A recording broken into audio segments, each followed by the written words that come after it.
Selamat sore untuk kita semua Bapak Ibu. Haleluya. Haleluya. Apa kabar? Luar biasa. Haleluya, puji Tuhan.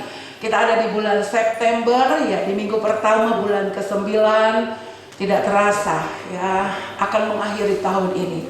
Sampai hari ini kita boleh ada, kita katakan Tuhan baik. Amin. Hari-hari yang kita lalui sekalipun sulit, tetapi Dia adalah Allah yang menyertai kita. Saja kita sama-sama bangkit berdiri Bapak Ibu. Kita akan mulaikan ibadah kita. Kita siapkan hati kita. Mari kita berdoa. Kami mengucap syukur kepadamu Bapa kami yang sangat baik. Terima kasih untuk setiap anugerah-Mu, untuk setiap kemurahan-Mu, kebaikan-Mu, semua berkat-berkat-Mu yang boleh kami nikmati Tuhan. Terima kasih untuk semuanya. Dan saat ini hati kami penuh dengan syukur, penuh dengan sukacita. Karena kami ada di dalam rumah Tuhan. Kami mau memuji, memuliakan Tuhan. Kami mau meninggikan Engkau Tuhan. Allah kami yang hidup, Allah kami yang besar. Sebab itu berkati ibadah kami, berkati seluruh jemaat-Mu.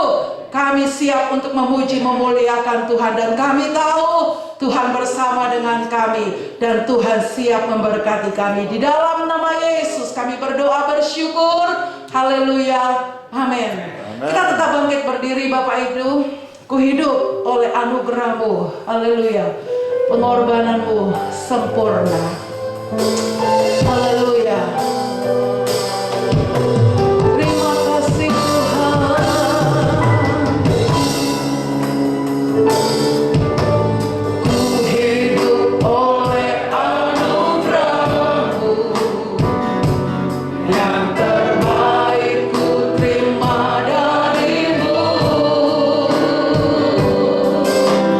Rancangan-Mu indah bagiku.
Tidak ada yang Haleluya. tidak sempurna, semua sempurna bagi kita karya Allah. Tiba saatnya kami berkumpul bersama. Haleluya. Terima kasih Tuhan.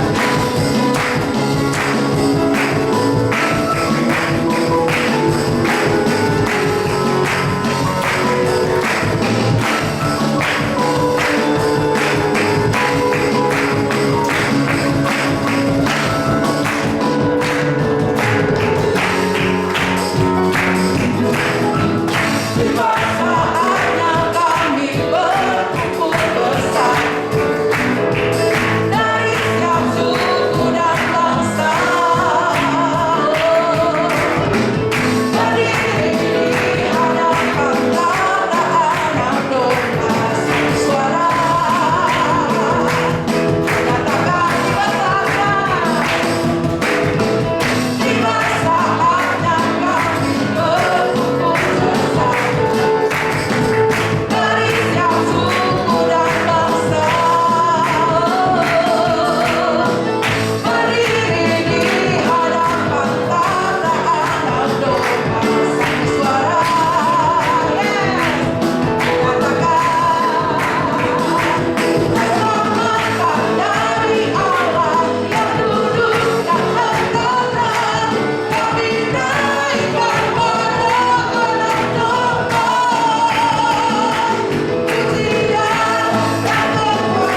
baik, sangat baik dalam hidup kami.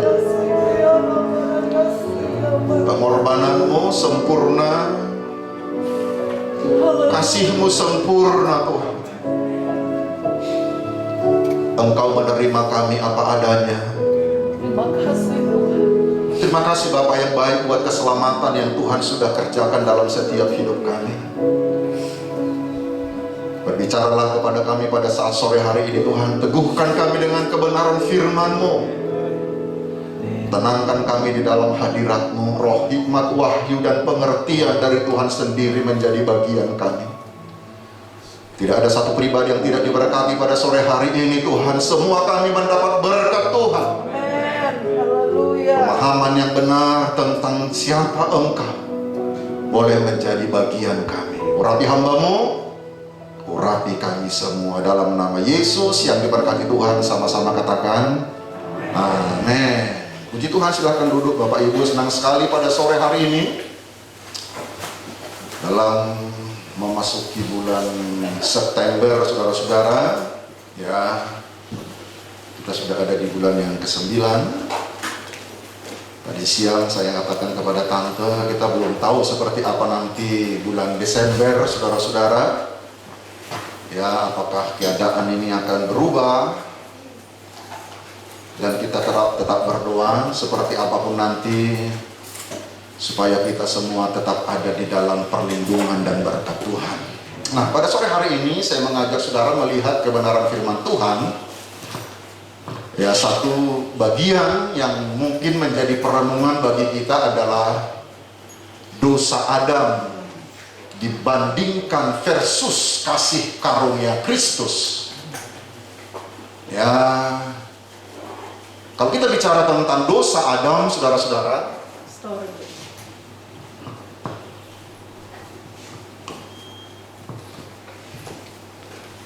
apa pengaruhnya di dalam kehidupan kita? Ya, dan saya mengajak saudara melihat dari kitab Roma pasalnya yang kelima. Kitab Roma pasal yang kelima ayat yang ke-12 sampai ayatnya yang ke-19, agak sedikit panjang saudara. Ya, sekali lagi mari kita coba renungkan apa dampak daripada dosa Adam, dan kemudian kita bandingkan dengan kasih karunia Kristus. Roma pasal 5 ayat yang ke-12, judul perikopnya Lembaga Alkitab Indonesia memberi judul Adam dan Kristus. Ayat yang ke-12. Sebab itu sama seperti dosa telah masuk ke dalam dunia oleh satu orang, dan oleh dosa itu juga maut. Demikianlah maut itu telah menjalar kepada semua orang, karena semua orang telah berbuat dosa. Sebab sebelum hukum Taurat ada, telah ada dosa di dunia. Tetapi dosa itu tidak diperhitungkan kalau tidak ada hukum Taurat.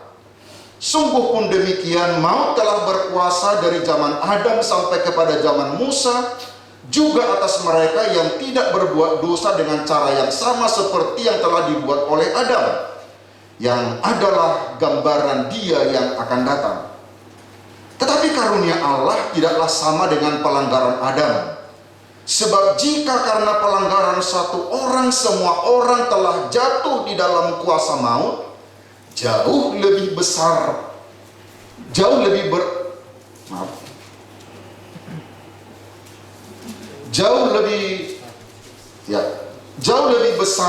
lagi kasih karunia Allah dan karunia-Nya yang dilimpahkannya atas semua orang karena satu orang, yaitu Yesus Kristus. Dan kasih karunia tidak berimbangan dengan dosa satu orang.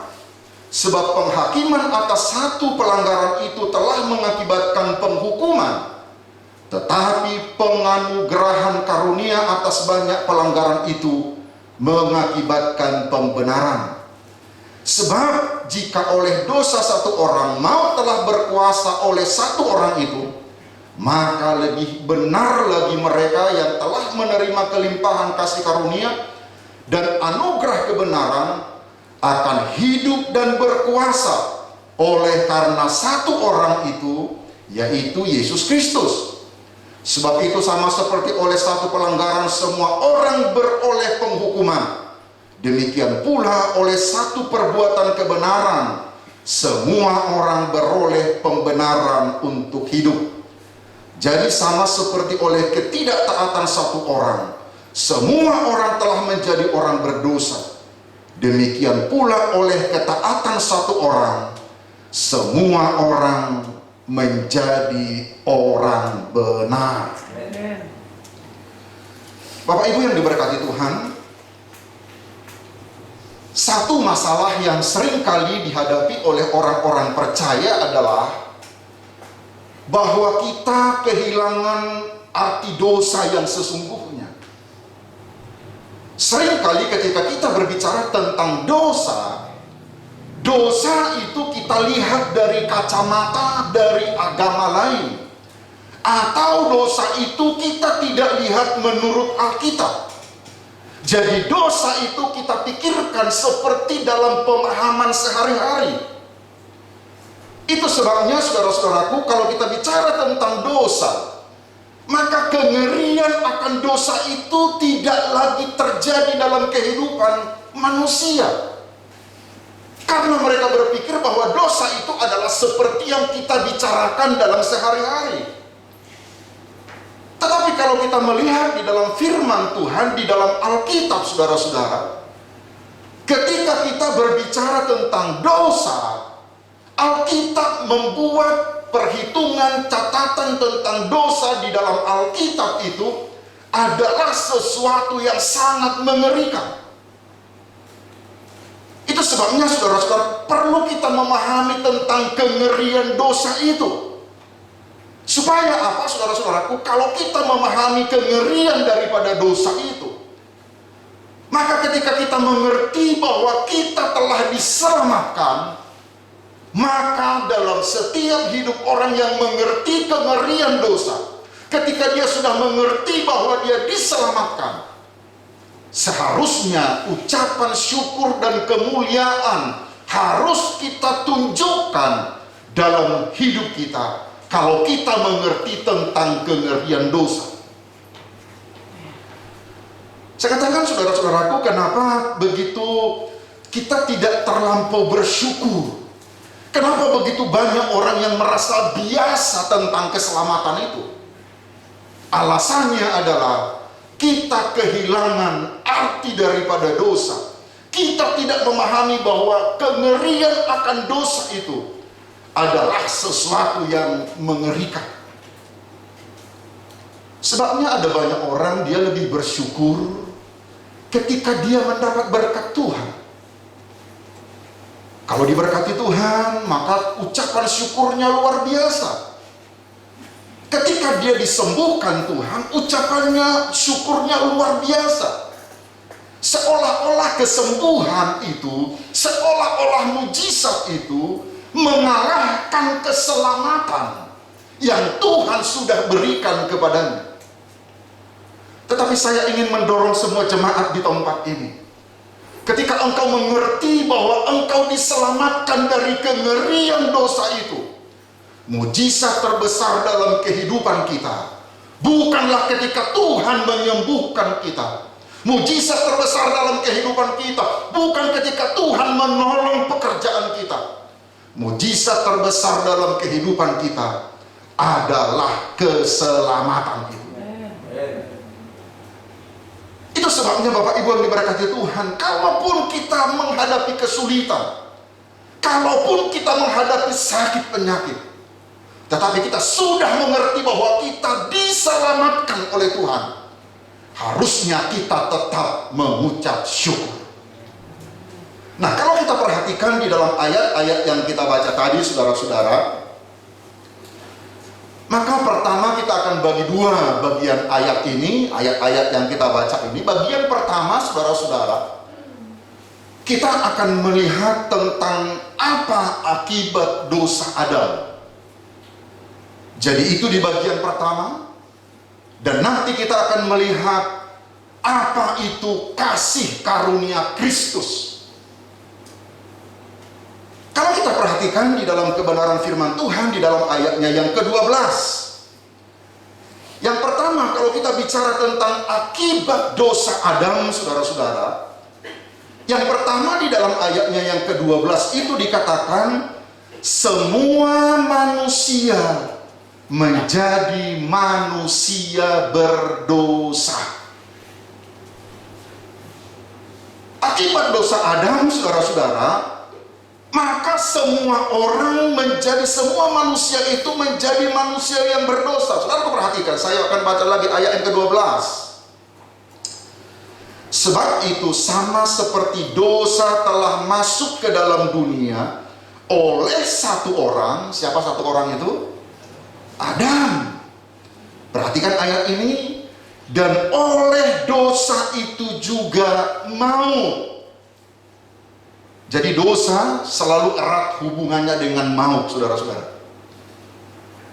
Di dalam ayat itu dikatakan, dan oleh dosa itu juga maut, demikianlah maut telah menjalar kepada semua orang, karena semua orang telah berbuat dosa. Kata berbuat itu sebenarnya agak sedikit kurang pas terjemahannya. Harusnya saudara-saudaraku, karena semua orang telah berdosa. Jadi berbuatnya itu penterjemahannya kurang tepat. Ini adalah akibat daripada dosa Adam, saudara-saudara.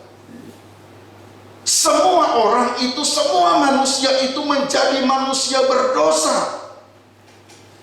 Nanti saudara baca di dalam ayat yang ke-19 juga diulangi. Dalam ayat yang terakhir yang kita baca tadi, dan oleh ketidaktaatan satu orang, yaitu Adam, semua orang telah menjadi orang berdosa. Jadi Bapak Ibu perhatikan dulu, apa konsekuensi, apa akibat daripada dosa Adam. Di dalam ayat ini jelas dikatakan semua manusia menjadi manusia berdosa. Jadi Bapak Ibu yang diberkati Tuhan, bukan hanya mereka yang membunuh, bukan hanya mereka yang mencuri, bukan hanya mereka yang melakukan dosa yang diberitakan di surat kabar. Bukan hanya itu yang disebut dengan manusia berdosa. Tetapi oleh karena pelanggaran Adam, akibat dosa Adam, semua manusia menjadi manusia berdosa. Semua manusia itu menjadi manusia berdosa. Saudara perhatikan di dalam Ayub pasal 25 ayat yang keempat. Jadi akibat dosa Adam yang pertama itu adalah semua manusia menjadi manusia berdosa. Saya menjadi manusia berdosa. Saudara menjadi manusia berdosa. Ayub 25 ayatnya yang keempat. Firman Tuhan berkata demikian. Bagaimana manusia benar di hadapan Allah, dan bagaimana orang yang dilahirkan perempuan itu bersih. Semua manusia menjadi manusia berdosa. Di dalam dunia pendidikan, saudara-saudara, ada istilah tentang tabula rasa. Ayo, apa itu tabula rasa? Teori tabula rasa itu adalah sebuah pemahaman. Mereka katakan begini, bahwa anak-anak yang baru lahir itu adalah seperti kertas putih, belum ada coretannya. Anak-anak yang baru lahir itu di dalam teori tabula rasa dikatakan anak-anak itu seperti kertas putih, tidak ada noda. Tapi dengarkan, menurut Alkitab semua manusia itu berdosa. Itu sebabnya saya ingin katakan kepada kita orang tua, dengarkan baik-baik. Keselamatan, juru selamat itu bukan hanya diperlukan oleh orang dewasa. Anak-anak pun perlu juru selamat bagi mereka. Kenapa? Karena mereka juga lahir di dalam dosa. Aku perhatikan di dalam Mazmur pasal 51 ayat 7. Ya, jadi akibat dosa Adam ini semua manusia menjadi manusia berdosa. Mazmur 51 ayatnya yang ke-7. Ayo kita baca dulu ayat ini bersama-sama. Mazmur 51 ayat yang ke-7 sudah ketemu, kita baca bersama-sama. 1, 2, 3. Sesungguhnya dalam kesalahan aku diperanakan, dalam dosa aku dikandung ibuku.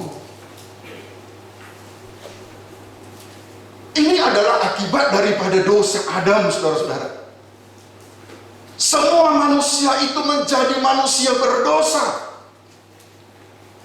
Saya katakan tadi, Bapak Ibu yang diberkati Tuhan, teori tabula rasa berkata bahwa anak-anak itu seperti kertas putih tanpa noda. Tetapi Alkitab berkata sama seperti pemazmur ini, sesungguhnya dalam kesalahan aku diperanakan, dalam dosa aku dikandung ibuku. Kenapa dia berkata seperti itu? Dia sadar, oleh karena dosa Adam, dia juga menjadi orang berdosa. Sekali lagi, mari orang tua, mari mendidik anak-anak kita untuk mengenal Kristus. Kepala-kepala rumah tangga punya tanggung jawab di dalam keluarga. Kalau anak-anak masih kecil, untuk memperkenalkan Kristus kepada mereka. Kenapa? Karena semua orang perlu namanya juru selamat. Jadi keselamatan itu bukan hanya bagi mereka yang sudah dewasa. Keselamatan itu bukan hanya mereka yang sudah ujur, sudah lanjut umur. Bukan. Keselamatan perlu bagi semua orang. Kenapa? Karena semua orang telah berdosa. Kemudian yang kedua, saudara-saudara, ya puji Tuhan kalau anak-anak kita lucu di rumah, tapi mereka juga perlu juru selamat. Amin. Jangan lupa peranan orang tua untuk mengajarkan supaya mereka mengenal Yesus sebagai Tuhan dan juru selamat mereka. Yang kedua, saudara-saudara, apa akibat daripada dosa? Kalau kita perhatikan, maka kita melihat semua manusia condong kepada dosa dan bahkan tidak bisa berbuat sesuatu apapun yang betul-betul baik di hadapan Allah. Jadi perhatikan dulu, dosa yang dibawa oleh seseorang anak, seperti dalam pemazmur tadi dikatakan, di dalam kandungan ya di dalam Mazmur pasal yang ke-51 ayat 7, sesungguhnya dalam kesalahan aku diperanakan, dalam dosa aku dikandung ibuku. Ada kecenderungan daripada setiap manusia itu ya condong kepada dosa, bahkan tidak bisa berbuat sesuatu apapun yang betul di hadapan Allah. Semua manusia itu ada kecenderungan untuk kepada dosa. Coba saudara perhatikan ketika kita mendidik anak-anak, mengatur anak-anak, jauh lebih mudah bagi mereka meniru hal yang salah. Jauh lebih mudah bagi mereka untuk melakukan yang keliru daripada untuk melakukan yang benar. Saya percaya di sini tidak ada orang tua yang mengajar anaknya untuk berbohong. Setuju? Kalau ada yang mengajar anaknya berbohong, bertobat, saudara-saudara. Tapi kita nggak ajar aja berbohong, dia pintar berbohong. Kenapa? Ada kecenderungan dosa di dalam diri mereka. Sama seperti dalam Mazmur tadi, di kandungan dia sudah mengandung dosa. Jadi oleh karena pelanggaran Adam, saudara-saudara, semua manusia condong kepada dosa. Kejadian pasal yang ke-6 ayat yang ke-5. Kejadian pasal yang ke-6 ayat yang ke-5, firman Tuhan berkata demikian. Saudara perhatikan dulu, di situ ada kata-kata yang menunjukkan bahwa manusia condong kepada dosa, bahkan tidak bisa berbuat sesuatu apapun yang betul-betul baik di hadapan Allah. Kejadian 6 ayatnya yang ke-5, saya akan baca. Bapak Ibu perhatikan dulu.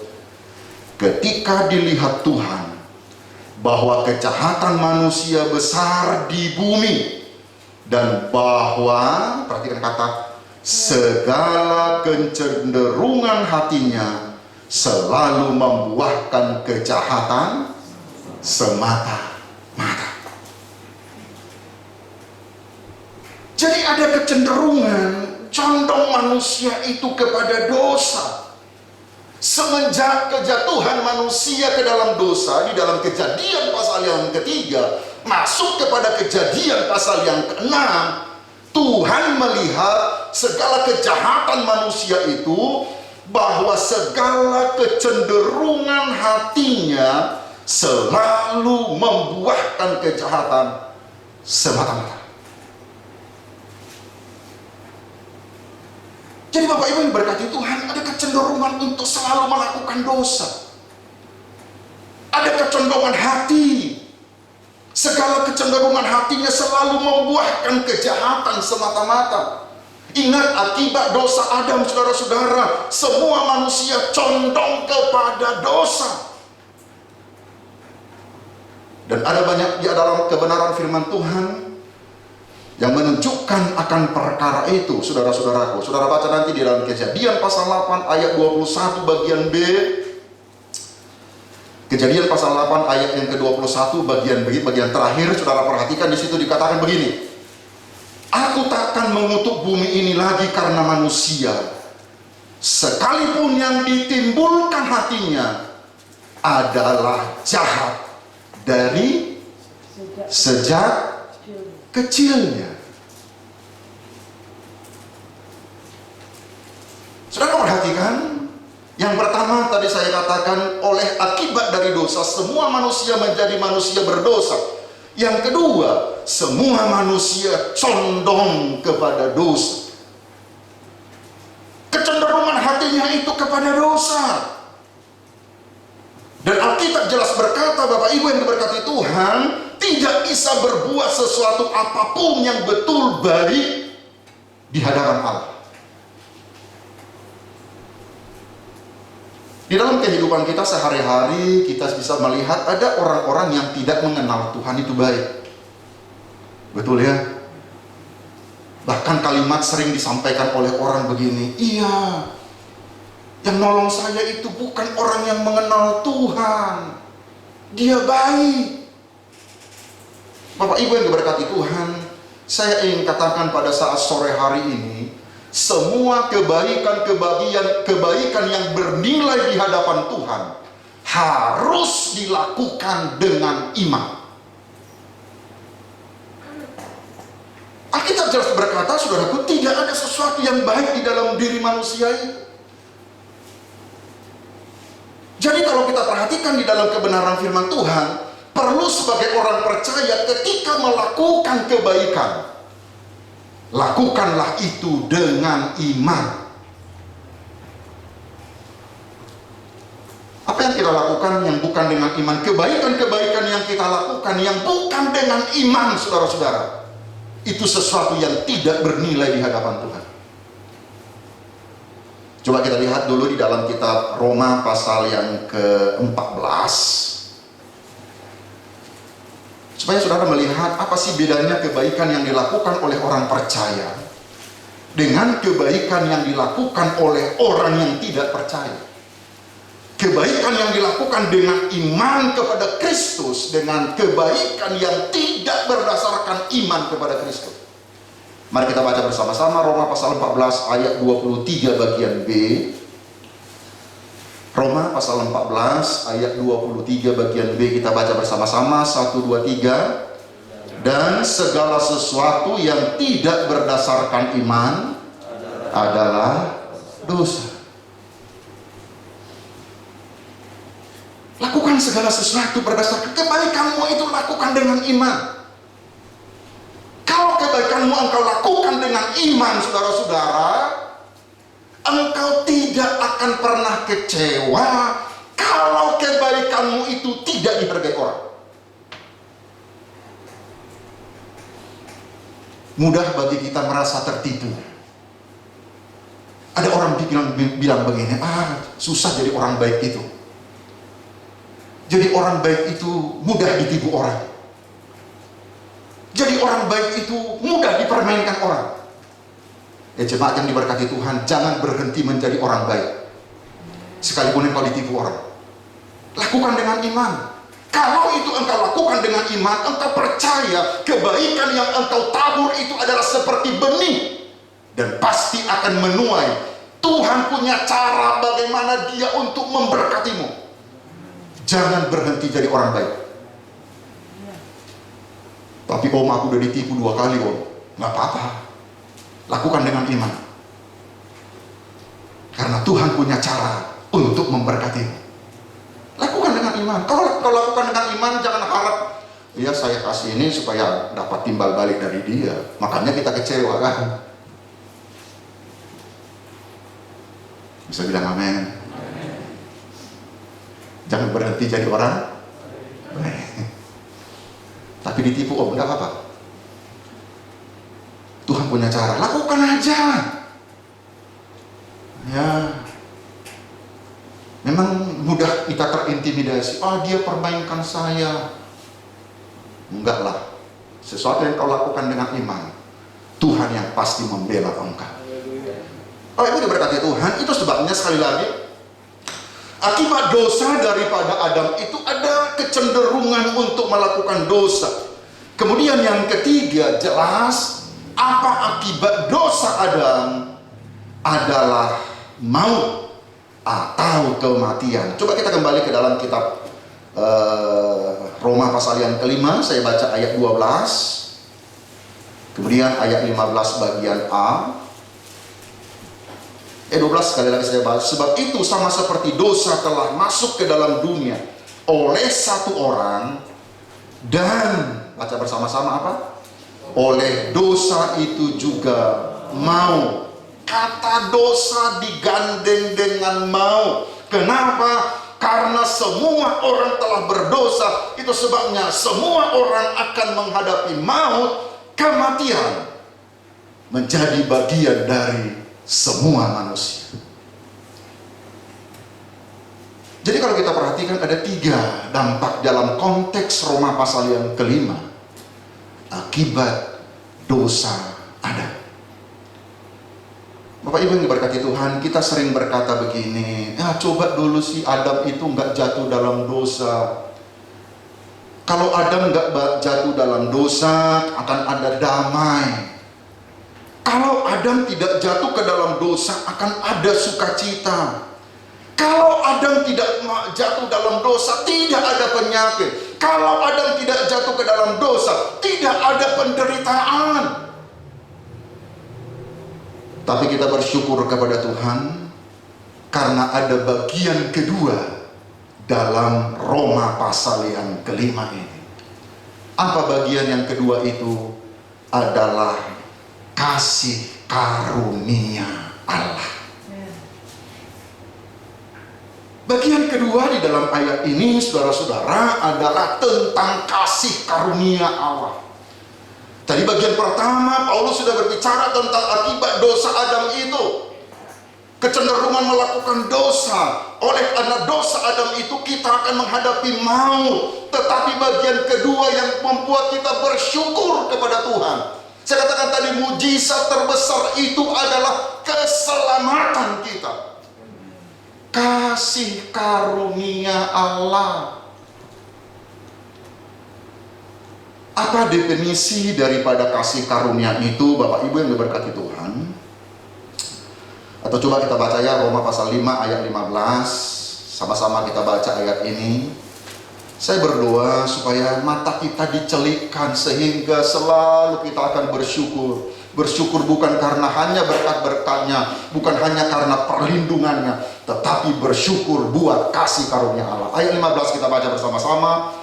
1, 2, 3. Tetapi karunia Allah tidaklah sama dengan pelanggaran Adam.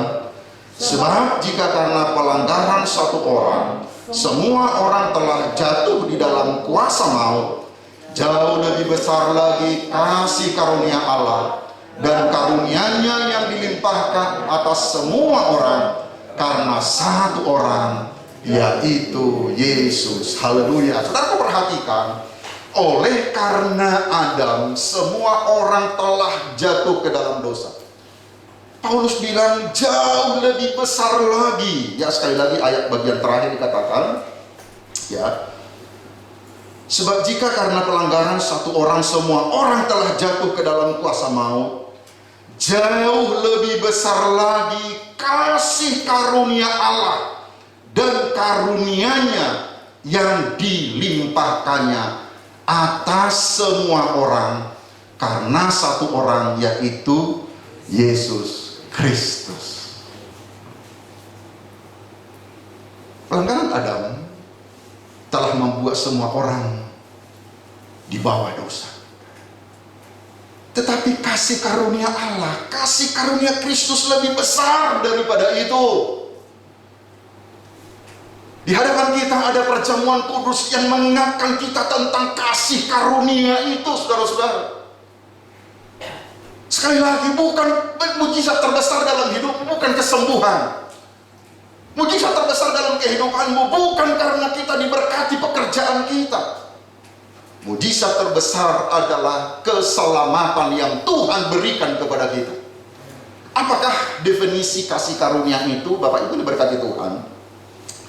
Ya, kasih karunia kalau kita perhatikan sebuah kata yang cukup populer, kita sering disebutkan, ya.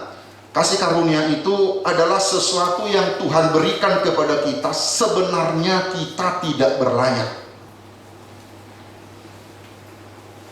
Jadi ketika Tuhan memberikan kasih karunia yang lebih besar itu, sebenarnya kita ini tidak layak loh. Semua hanya karena kasih karunia Tuhan. Bukan karena kehebatan kita, bukan karena kepintaran kita, bukan karena kita sudah berjasa untuk Tuhan. Semuanya kasih karunia. Dan itu diberikan untuk saya dan saudara. Itu sebabnya di dalam Alkitab kita melihat kebenaran firman Tuhan. Di dalam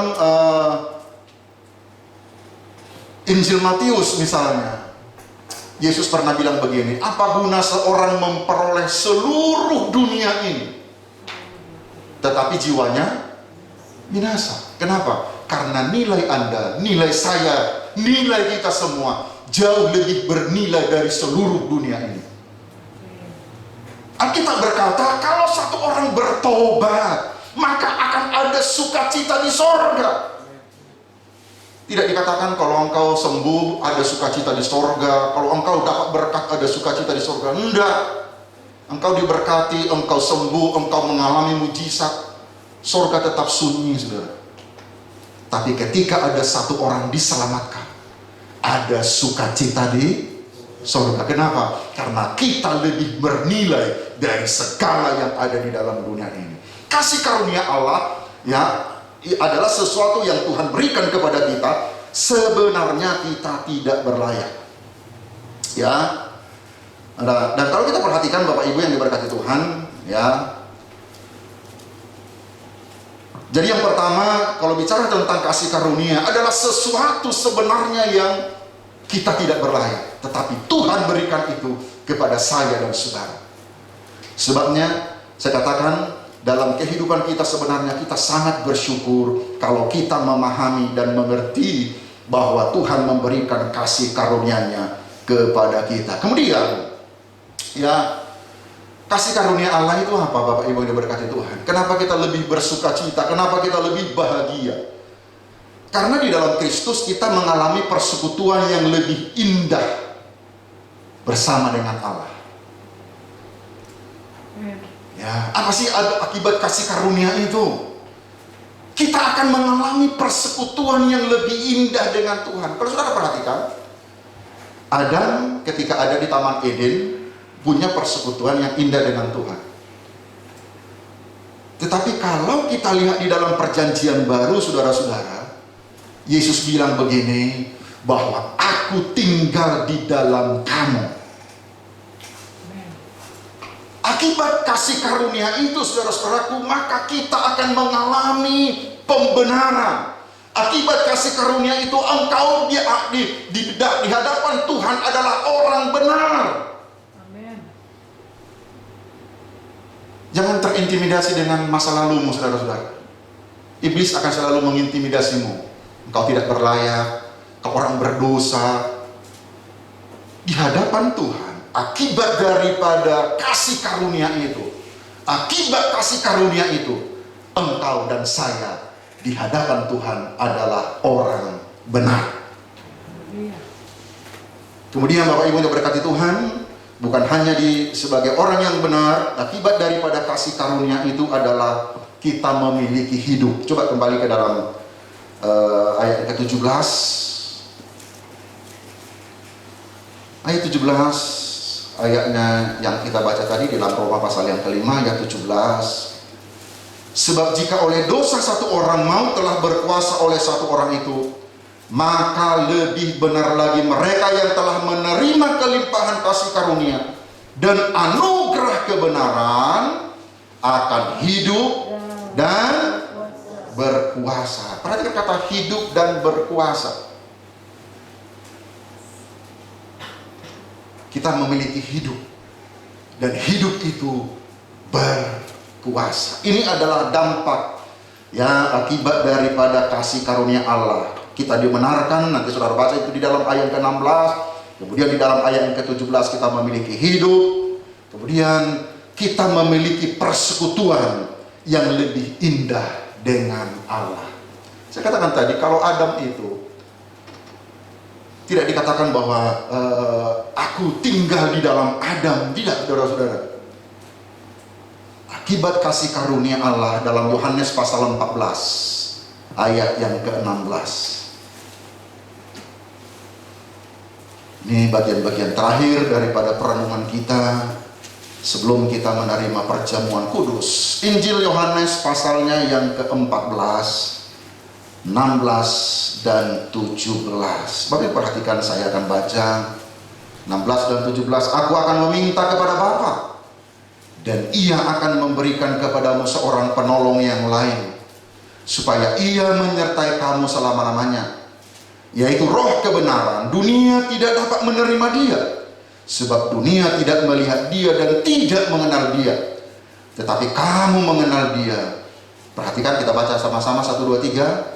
Sebab Ia menyertai kamu dan akan diam di dalam kamu. Haleluya. Jadi ada sebuah persekutuan yang jauh lebih indah oleh kasih karunia Allah.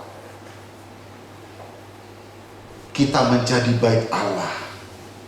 Allah tinggal di dalam hidup kita. Bagian terakhir yang saya ingin sampaikan, Bapak Ibu yang diberkati Tuhan, apa respon kita? Kalau kita membaca di dalam kebenaran firman Tuhan bahwa akibat dosa Adam itu secara otomatis menimpa semua keturunannya. Dalam ayat-ayat bagian pertama tadi dikatakan, oleh karena dosa Adam itu, maka semua orang menjadi orang berdosa. Tetapi Bapak Ibu, apakah akibat kebenaran Yesus Kristus secara otomatis semua orang menjadi orang yang dibenarkan? Menurut Bapak Ibu gimana? Oke, perhatian dulu baik-baik. Akibat dosa Adam, maka semua orang itu menjadi orang berdosa. Sekarang zaman anugerah Kristus, kita sudah lihat tadi bahwa apa akibat dari pembenaran Kristus itu, semua orang menjadi orang benar, semua orang diampuni, semua orang diselamatkan. Tapi pertanyaannya, apakah benar-benar semua orang? Tidak. Hanya mereka yang percaya. Dan kita bersyukur kita adalah orang yang sudah percaya kepada Kristus. Kita adalah orang yang sudah menerima anugerah itu. Respon kita bersyukur kepada Tuhan untuk anugerah keselamatan yang Tuhan sudah berikan. Seorang penulis buku, John Calvin, berkata begini: untuk mengambil bagian dalam warisan dosa yang menyedihkan, cukup bagimu untuk menjadi manusia, karena itu tinggal dalam daging dan darah. Tetapi untuk menikmati kebenaran Kristus, engkau harus menjadi orang percaya. Karena pengambilan bagian dari Dia didapatkan hanya dengan iman. Kalau untuk mendapat bagian dosa itu hanya jadi manusia, setiap manusia itu sudah dibawa dosa. Tetapi untuk memperoleh anugerah, maka kita harus percaya kepada Kristus. Di hadapan kita ada roti dan anggur yang mengingatkan kita bahwa kita adalah orang-orang yang sudah menerima anugerah itu. Kalaupun mungkin pada hari-hari ini ada masalah pergumulanmu, tetapi lebih daripada itu, bersyukurlah karena Tuhan sudah menyelamatkan kita. Mujizat terbesar dalam hidupmu adalah keselamatan itu. Mari kita bangkit berdiri. Satu pujian yang saya ingin untuk kita nyanyikan bersama, saudara-saudara. Haleluya.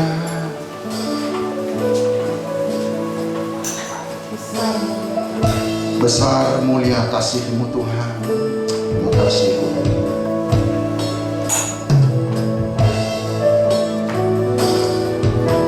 Besar mulia kasih-Mu, Kau korbankan hidupmu, curahkan darah-Mu sebagai ganti dosa. Amin. Kau berikan harapan di dalam kesesakan. Akulah perbuatanmu, Yesus Tuhan penebusku. Karena kasih-Mu yang selamatkanku, menyucikan dan menebus hidupku. Ku naikkan syukur buat pengorbananmu,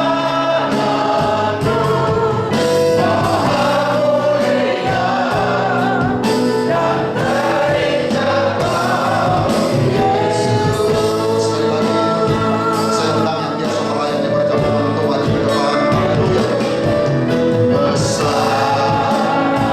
Besar mulia kasih-Mu, amin. Kau korbankan hidupmu,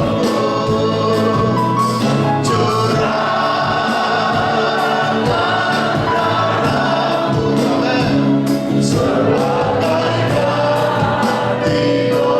sebagai ganti dosa. Kau berikan harapan di dalam kesesakan.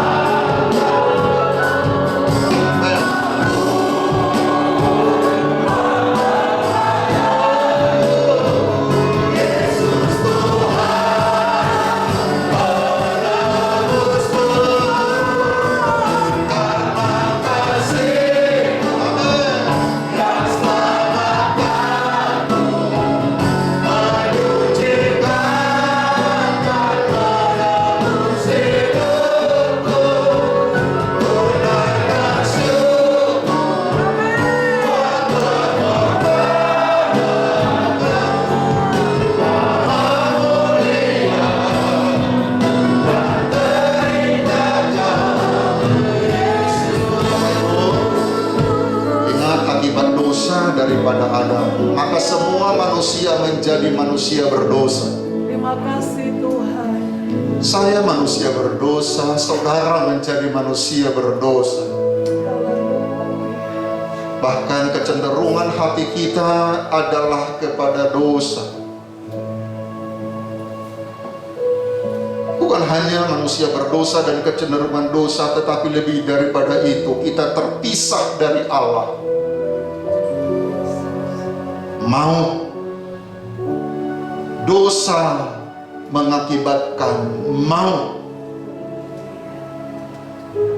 Tetapi di hadapan kita ada perjamuan kudus yang mengingat kita tentang anugerah Allah yang luar biasa. Akibat kasih karunia ini engkau dibenarkan. Akibat kasih karunia ini engkau memperoleh hidup. Akibat kasih karunia ini engkau mengalami persekutuan yang jauh lebih indah dengan Allah. Karena Dia tinggal di dalam hidupmu. Saudaraku, mujizat terbesar itu adalah keselamatanmu. Ketika engkau bertobat, ketika saya bertobat, ada sukacita di sorga. Haleluya. Itu sebabnya saya ingin kita semua jemaat, mari hargailah keselamatan yang Tuhan sudah berikan. Bersyukurlah karena Dia sudah menyelamatkan engkau dari maut. Amin. Dia mengasihimu. Amin. Haleluya. Dia cinta kita. Seandainya hanya saudara sendiri manusia di dunia ini, Yesus tetap akan datang untuk menyelamatkanmu. Karena Dia sangat mengasihimu. Amin. Haleluya.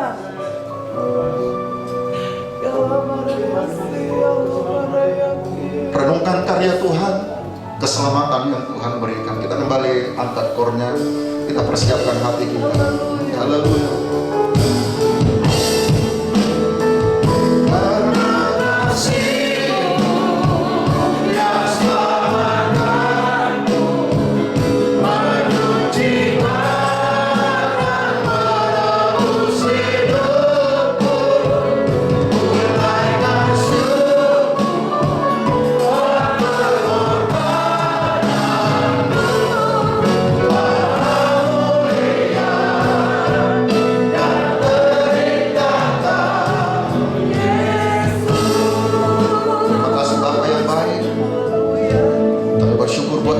Keselamatan yang Tuhan berikan kepada kami. Terima kasih Tuhan. Sore hari ini di hadapan kami ada roti dan air Terima kasih anggur, Tuhan. mengingatkan kami tentang pengorbanan. Terima kasih Tuhan. Engkau baik, Engkau sangat baik. Berkatilah perjamuan kudus ini Tuhan, yang lemah dikuatkan, yang sakit disembuhkan, bahkan mungkin yang kehilangan pengharapan, bangkitkan pengharapan kami. Tuhan terus melangkah bersama dengan Tuhan. Layakkan kami yang melayani dan yang dilayani. Terima kasih Tuhan, dalam nama Yesus. Silakan duduk Bapak Ibu. Lalu diambil oleh Tuhan Yesus akan roti itu. Setelah diucapkannya syukur, dipecah-pecahkannya sambil berkata, ambillah, makanlah, karena inilah tubuhku yang kuserahkan bagi kamu. Demikian juga diambil oleh Tuhan Yesus akan cawan minuman itu. Telah diucapkannya syukur, berkatalah ia, ambillah, minumlah, karena inilah darahku yang kutumpahkan bagi kamu. Besar mulia kasih-Mu.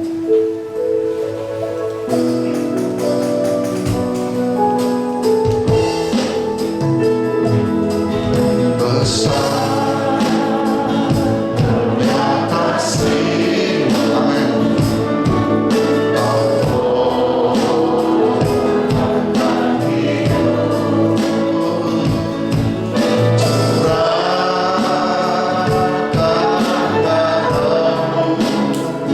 Sebab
kasih Tuhan. Mari kita pegang roti dengan tangan kanan kita. Dengarkan firman Tuhan.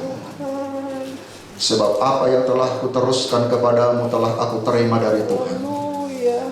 yaitu bahwa Tuhan Yesus pada malam waktu ia diserahkan mengambil roti, dan sesudah itu ia mengucap syukur atasnya, ia memecah-mecahkannya dan berkata, inilah tubuh yang diserahkan bagi kamu, perbuatlah ini menjadi peringatan akan aku. Kita makan bersama-sama dalam nama Yesus. Haleluya.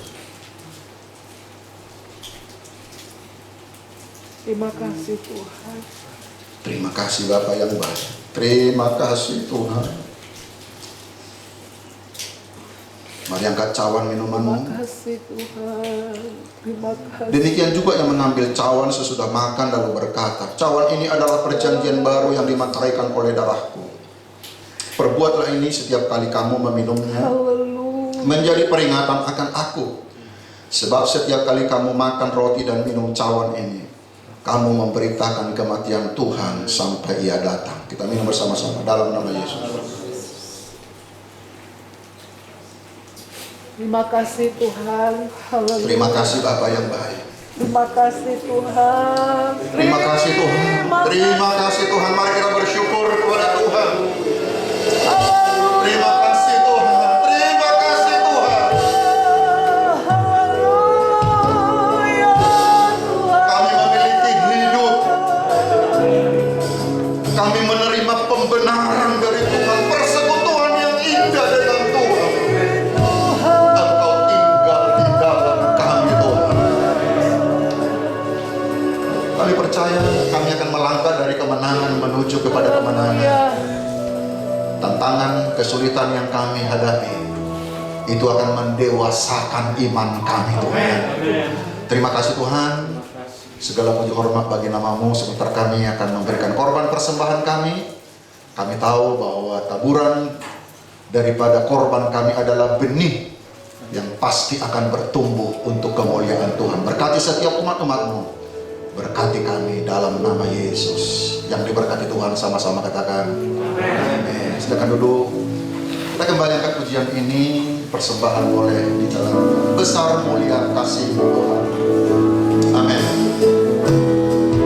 Besar mulia kasih-Mu, Yesus.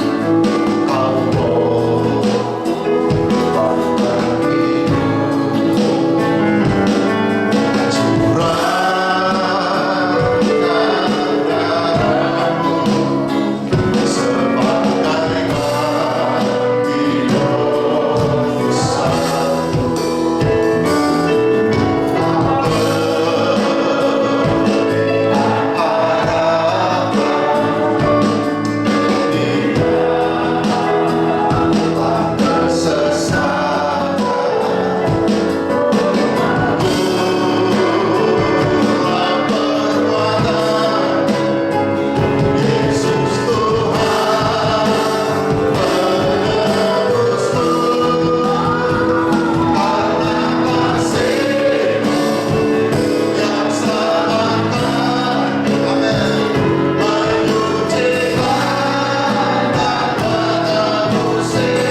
Tinggal di dalam hadirat-Mu kami mengalami sukacita. Tinggal dalam hadirat-Mu kami mengalami damai sejahtera.